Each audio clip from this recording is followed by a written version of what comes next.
Saúde a igreja com a paz do Senhor Jesus. Amém. Motivo de muita alegria estar aqui mais uma vez.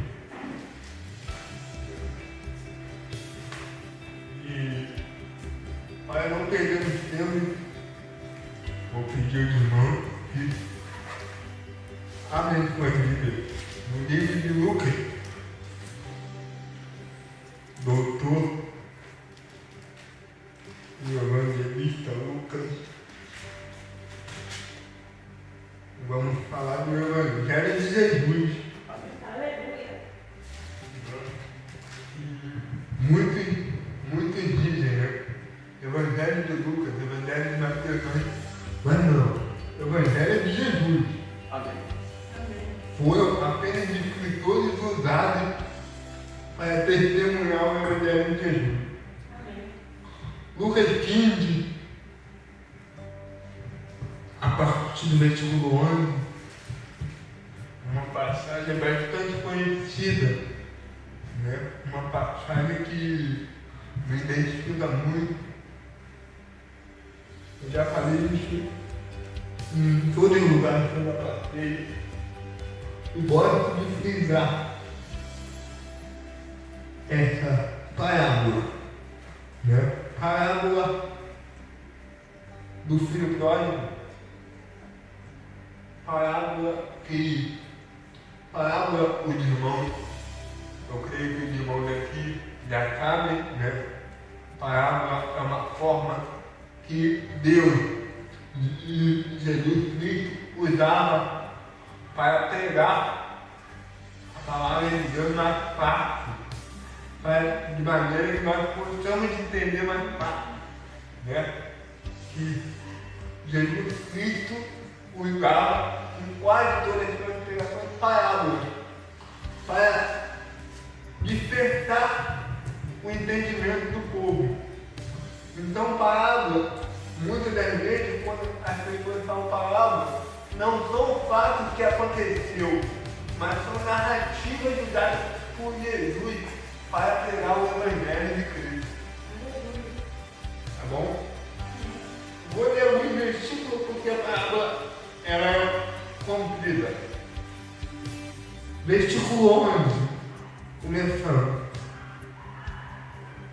Existe ele. Certo homem tinha 2 filhos. O mais moço disse a seu pai: pai, me dá a parte da sua herança, dos bens que eu tenho direito. E o pai dividiu a parte e o deu. Poucos dias depois, o mais jovem, ajuntando tudo, partiu para a terra distante e desperdiçou todos os seus bens com uma vida desoneira. Mais à frente, pulando para o versículo 17, vai estar escrito: e ele, caindo em si, disse: quanto servo de meu pai tem pão suficiente e de sobra aqui, e eu pereço de fome. Levantar-me-ei e irei para o meu pai, e falarei a ele: pai, peguei contra o céu perante a ti. Eu não sou mais digno de ser chamado teu filho. Faz-me como um dos teus servos. Levantando ele, foi para o seu pai, mas ele estava ainda longe do seu caminho. O seu pai viu e teve compaixão, e correndo, lançou-lhe um beijo no seu pescoço. Versículo 24 está escrito assim: porque este meu filho estava morto e vive novamente. Tinha eles começaram a se alegrar. E nos dois versículos final da parábola, versículo 31 e versículo 32, diz assim: E ele lhe disse: Filho, tu sempre estás comigo, e tudo que eu tenho é teu. Mas era necessário fazer festa e regozijamos, porque o teu irmão estava morto e agora vive novamente. Tinha te perdido e agora foi achado. A igreja pode se sentar. Irmão, toda vez que eu leio, que eu ouço alguém falando nessa palavra, eu paro, penso e me passo em cima na cabeça. Parábola é aquilo que, como eu falei, narrativas contadas que não aconteceram de fato, mas em algum momento de nossa vida você vai sempre ter uma pessoa que já viveu essa parábola em vida. E vocês aqui vão ter o testemunho do Obreiro Bruno, que foi um filho pródigo na mão do Senhor. Não me arrependo, não fico frustrado, né? E eu me alegro de ter conseguido falar alguns desses versículos para, né? Seja de novo como teu filho, como teu servo. E aqui estou. A palavra do filho pródigo vai nos relatar que eram dois filhos. E, teoricamente, sabemos que eles eram ricos, né? O pai deles era muito rico. Tinha fazenda com fartura, com riqueza, com rebanhos, muitas coisas eles tinham em favor deles. Não tinham questionamento nenhum. E aquele filho mais velho, lendo a parábola toda, a gente vai ver que aquele filho mais velho, ele sempre foi dedicado às coisas da fazenda. Ele sempre foi um filho que cumprisse o dever ali, tomando conta daquele todo rebanho, enquanto o filho mais novo, como em quase toda a família tem sempre aquele que só quer brincadeira. Tem sempre aquele que só quer diversão. E aquele homem saiu ali da presença do seu pai, saiu ali e foi querer experimentar coisas que não tinha experimentado antes. Ele estava cansado. Creio eu que ele estava cansado daquela vida de que acordar, tomar conta da fazenda do pai, ajudar o pai. Ele não queria, ele queria diversão a mais, ele queria algo mais. E ele se desviou. Se desviou da onde? Se desviou da presença do pai. Ele não simplesmente saiu de casa. Ele pediu uma filha. Ele pediu uma parte da quantia financeira da sua família. Pegou essa parte financeira, saiu, foi aproveitar a vida. Mas uma coisa, meu irmão, eu e você sabemos de cor. É o seguinte: tudo que nós temos aqui, dentro da casa de Deus, na presença de Deus, é algo bom, é algo que dura eternamente. A gente talvez não perceba o quão valioso é estar dentro do mar, orando, engrandecendo, adorando o nome do nosso Deus e Salvador. Valorizando cada gota de sangue derramado na cruz por nós. Nós não fazemos dimensões do valor que é isso. E às vezes, muitas das vezes, queremos aproveitar algo que lá fora sabemos que é o quê? Passageiro, momentâneo, apenas uma curtição, como dizem agora. Teoricamente, se a gente for parar para ler no dicionário o que é curtir, nós estamos de boca aberta. E nunca mais falaremos que vamos curtir a vida.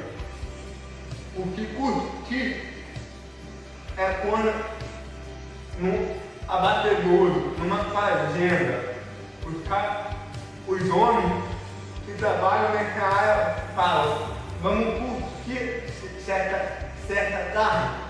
Eles pegam a carne e espancam ela com vontade. Para quê? Para amaciar a carne antes de passar no processo a botar para vender. Então curtir é da linhagem de bater, espancar.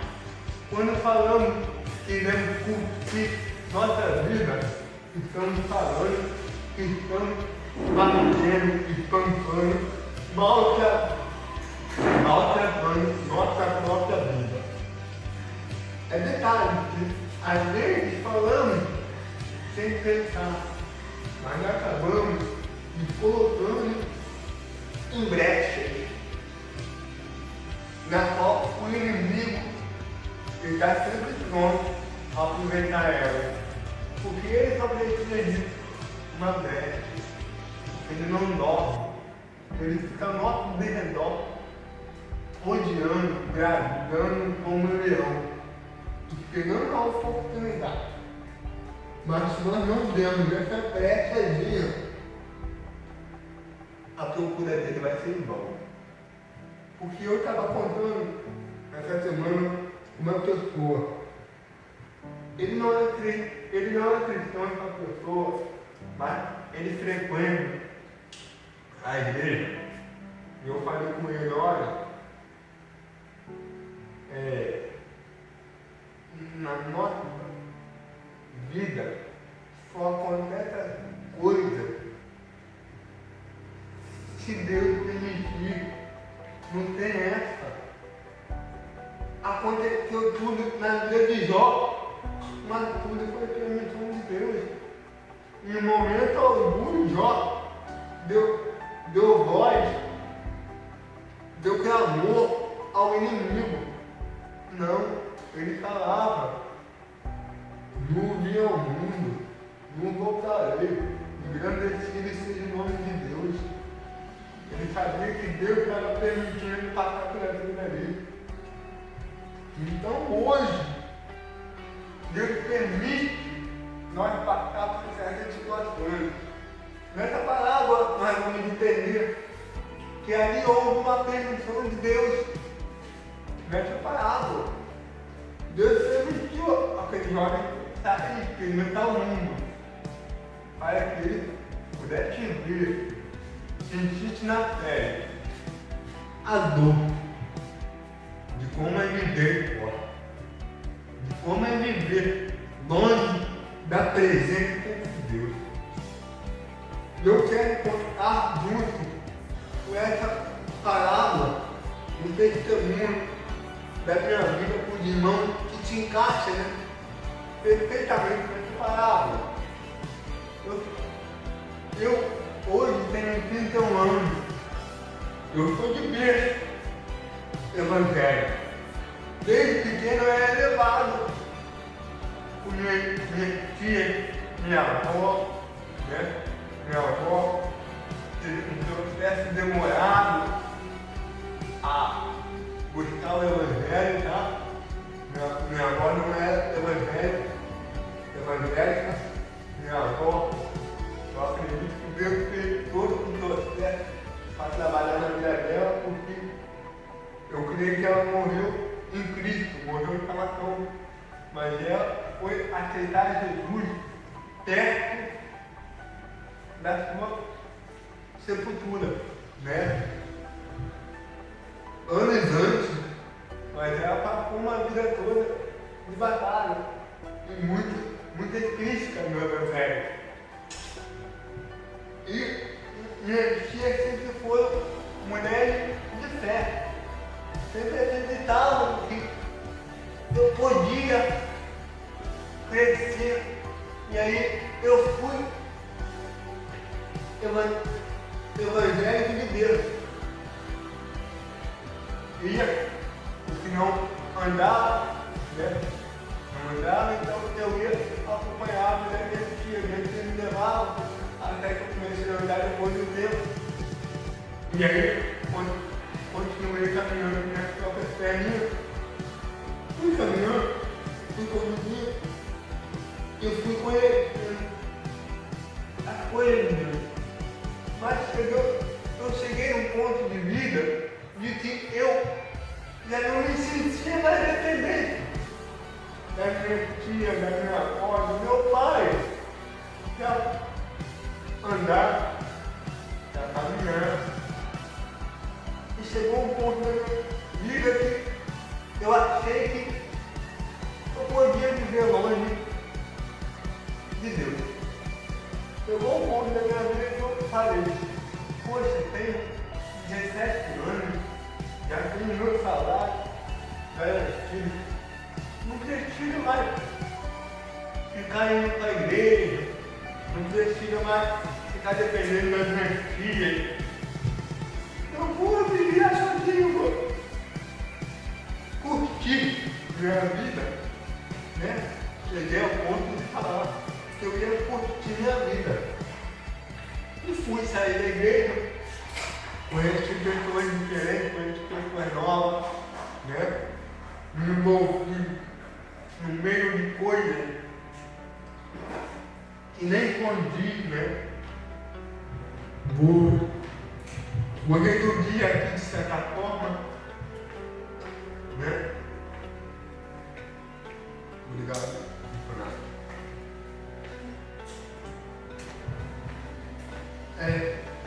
Então, o que aconteceu? Eu quis nesse momento, eu quis sair, eu quis experimentar coisas novas, experimentar algo novo. E eu, ali, no meio de conhecer coisas novas, eu durei mais ou menos de 17 aos 21 anos. Fazendo só besteira e mais besteira na minha vida. Porque, gente, nós sabemos que tudo aí fora é ilusão. Eu sempre gosto de falar essa coisa quando tem jovem por perto. Tudo nessa vida só é na presença de Deus. É passageiro, é ilusão. Nós te iludimos. E eu fui iludido de certo ponto. E até que eu cheguei ao ponto de eu querer tomar um choque. Que eu vi, de certo ponto, a minha morte. E eu falei, não é isso que eu quero pra mim. Eu chegava em casa, em situações às vezes muito mal, 3 horas da manhã, 4 horas da manhã, e minha avó, né, acordada, me esperando.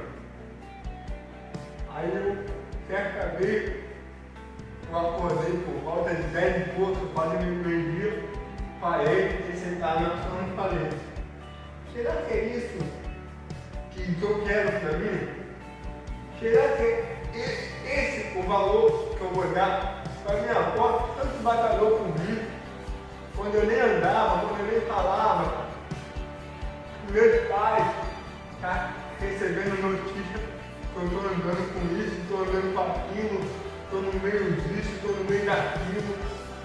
Será que é esse o caminho que eu quero seguir na minha vida? E eu fiz ali o que estava escrito aqui nessa parábola, no versículo 18, aonde diz: levantar-me-ei e irei para o meu pai. Nessa parábola, esse é o versículo que mais chama minha atenção. Levantar-me-ei e irei para o meu pai. Por quê? Irmão, de fato, a mulher, uma coisa, é diferente. O levantar-me-ei e irei para o meu pai é diferente da gente se levantar e vir à igreja. Sabe por quê? Que vir à igreja a gente vem simultaneamente. A gente sabe que, querendo ou não, eu e você, depois que pega uma certa comunhão com Deus, nós temos esse compromisso de estar na hora de todo de tudo. Mas o levantar-se nele e ele vai do meu pai é quando você está lá fora, onde ninguém mais acredita em você, onde está todo mundo falando: e esse daí já era, e esse daí não tem mais jeito, agora só está morrendo, está se misturando com um pouco, parelo, fome. Eu ouvi muitas vezes falar isso pro meu pai: ó, seu filho tá na garupa de fulano, tá andando com cigano, vai tá morrendo lá dentro. Teu filho tá tocando de DJ, não sei aonde. Eu falei: gente, meu pai fala, como que eu aumenta? Ué, é porque a notícia não chega da maneira certa nunca, mas sempre vai aumentar. Mas porque eu cheguei ao ponto de falar: meu joelhado fala: pai, me conserta. Eu não quero mais essa vida. Eu não quero mais viver nessa porra. Eu não quero mais ver minha avó sofrendo. Minha madrinha está acordando para trabalhar às 4 da manhã e eu chegando em casa. Ela não ia trabalhar para sustentar nossa casa e eu chegando em casa, porque a minha adolescência toda, minha juventude, eu morei com minha madrinha e com minha avó. Então, minha madrinha sempre foi a provedora do lar lá. Até eu consegui minha aposentadoria com meus 17 anos. Dou graças à família que eu tive, ao ensinamento que eu tive, que mesmo eu nesse período ruim, nunca viraram as portas para mim, sempre tentando me trazer de volta. Mesmo não sendo eles cristãos, porque minha madrinha ainda não é liberta, né? Minha avó não era frequente na casa de Deus, mas mesmo assim, minha avó chegou ao ponto de me falar: filho, eu nunca mais vou reclamar que você passa a semana toda indo para a igreja, indo para a ensaio. Mas por favor, filho, sai disso. Sai desse meio. Esse meio não é para você. E eu cheguei ao ponto de raciocinar: ei, eu estou praticamente comendo esse farelo de porco que se diz aqui no meio. Eu fui num ambiente uma vez, meu irmão, que era uma imundície total. E ali todo mundo suado, todo mundo numa ilusão mental, alucinado. E só de eu entrar naquele ambiente, eu ainda comecei a passar mal. Porque foi a primeira vez que eu fui num ambiente fechado daquele. E o vapor da fumaça ali, a gente inalando aquele negócio. nos deixava tão doido como quem estivesse usando. E aí eu passei mal, me senti mal. Cheguei em casa, mas uma vez refletindo. Ei, será que é isso mesmo que eu quero para minha vida? Mas só chegou ao ponto de eu botar meu joelho no chão e falar, pai, me conserta. Eu preciso me consertar. Foi quando nesse meio eu conheci minha esposa. Eu comecei a pegar na igreja. E foi revelado na igreja na qual eu era, né? Porque eu estava frequentando aquela igreja. Eu não estava assim ainda. Porque nesse processo de eu estar tentando voltar para Deus, abriu-se uma igreja na porta da minha casa. Era para ela atravessar a rua. Igual esse portão aí da frente. Eu não tinha motivo de falar não, é Deus. Deus já estava me chamando de volta. E eu já estava querendo, mas faltava aquela força de dentro. E essa força veio com abrir da igreja nessa casa. E olha que eu participei. Eu ajudei aquele irmão, né? Ajudei aquele pastor. Eu passo por ele, cumprimento ele. É um grande amigo lá do meu pai. Meu pai congregava com ele já. E meu pai estava na obra. Eu ia ajudar aquela obra, mesmo com minha dificuldade, mas eu ia carregar um carrinho, segurar mais carga para um, ajudar o outro ali, pintar uma coisa, pintar outra coisa, condicionar. Eu ajudei. Participei da obra, mesmo não sendo daquela igreja. E aí eu fui entendendo que era Deus trabalhando na minha vida, me chamando de volta. E eu senti, Deus, eu não tenho mais justificativa para não ir à casa do Senhor. Comecei a frequentar aquela igreja novamente, conheci minha esposa. Aí minha esposa já morava aqui no Brasil. E eu lá no Porto Rosa. E quando eu ia para lá, passar o final de semana comigo, eu levava ela, arrastava ela à igreja. Íamos de culto, víamos para cá, íamos no culto, da onde a mãe dela congregava. Foi difícil, foi, não é fácil.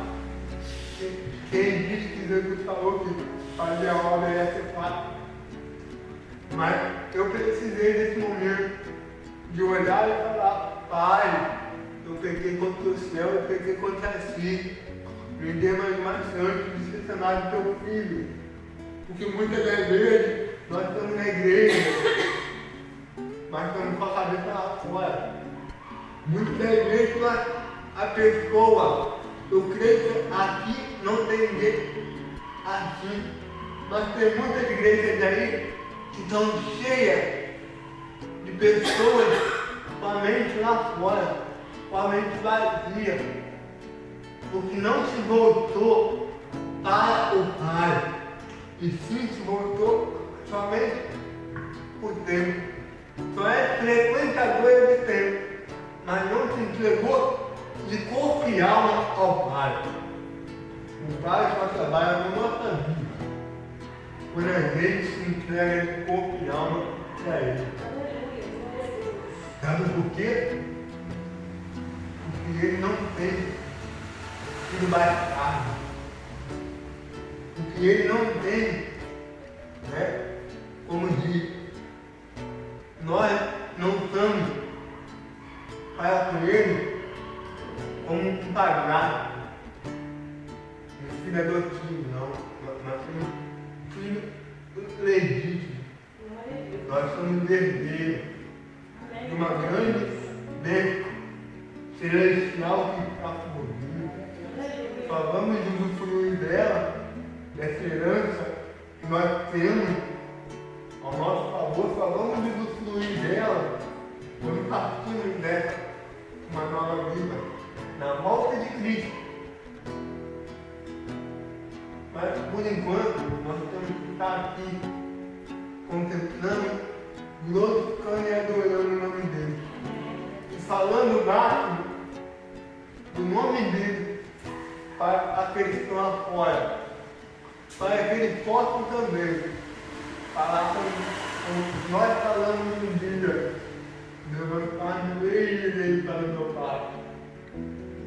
E eu entendo nessa palavra de que existiu um momento chave para toda mudança. E tinha um pai que ali estava preparado. Tinha um pai que estava esperando há tempo, aflito, ansioso pela volta de seu filho. Eu creio que todo mundo que sai, que se desvia, Deus fica assim, esperando o momento de voltar, para dar uma fé. Porque lá fora, é como nessa parábola ali, né, meu pastor? Lá fora nós somos pessoas mortas. Nós somos pessoas espiritualmente mortas, sem vida. E quando ele fala para o irmão desse jovem, seu irmão estava morto e reviveu. Seu irmão estava perdido e foi achado. Nós temos que entender essa parte como a parte espiritual da coisa. Aí fora, nós não podemos olhar para esses jovens ali e olhar eles como uma pessoa ruim, mas olhar eles como pessoas que estão perdidas, que estão mortos espiritualmente. E Deus ainda pode dar uma coisa. Deus quer dar uma coisa. Deus quer mudar a vida. Mas isso independe dele. Porque em momento algum, nessa palavra, o pai saiu e foi procurar o filho. Porque Deus nos dá livre e espontânea vontade para eu e você fazer o que nós quisermos de nossa vida. Mas nós temos que entender ao ponto de que ele não vai sair para nos procurar, mas nós temos que nos mostrar para ele. Senão, vamos acabar morrendo sem nossa salvação. E aí, não vai ser essa morte espiritual logo. E se a gente morrer fisicamente, sem o Espírito estar em comunhão, o nosso caminho será de eterno sofrimento e não de eterna glória. E não vamos aproveitar a grande herança que nos espera. Irmão, até aqui vem falar de por essa mensagem, por essa palavra. Portanto, entender sempre que se está difícil para nós que estamos aqui dentro, imagina para quem está lá fora. Se a vida hoje é difícil, passamos por tribulações com luta, às vezes situações turvas, igual o pastor e a missionária Maria estavam lá de fora. Eu passei recentemente 15 dias sem luz elétrica. Grave isso. Às vezes eu passava a noite abandonando minha filha, porque ela tinha que dormir para ter força para acordar de manhã e ir para o colégio cedo. E eu ali buscava a ele de força da onde não tinha. Aí tá, abandonando ela.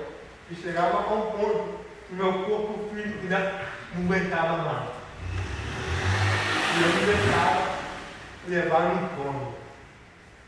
Mas eu entendi que aquilo era um processo que eu precisava passar. E eu passei. Amém. Glória a Deus. Glorificando a Deus a todo tempo. Amém. Glória a E eu Deus. passei, não deixando de faltar nenhum culto. Por causa da falta de luz. O que, meu irmão? A honra, a glória, ela é eterna. Mas nós só vamos poder fruir disso tudo quando nós subirmos. Porque por enquanto, se nós estivermos aqui, nós vamos ter que pelejar, É verdade. batalhar e viver como terrestre. Porque por mais que nós sejamos como eleito, separado, escolhido de Deus, Aleluia. nós estamos hoje de corpo, alma e espírito. Glória a Deus. Então, tudo que passamos, nós temos que passar aqui na terra. E eu agradeço mesmo a oportunidade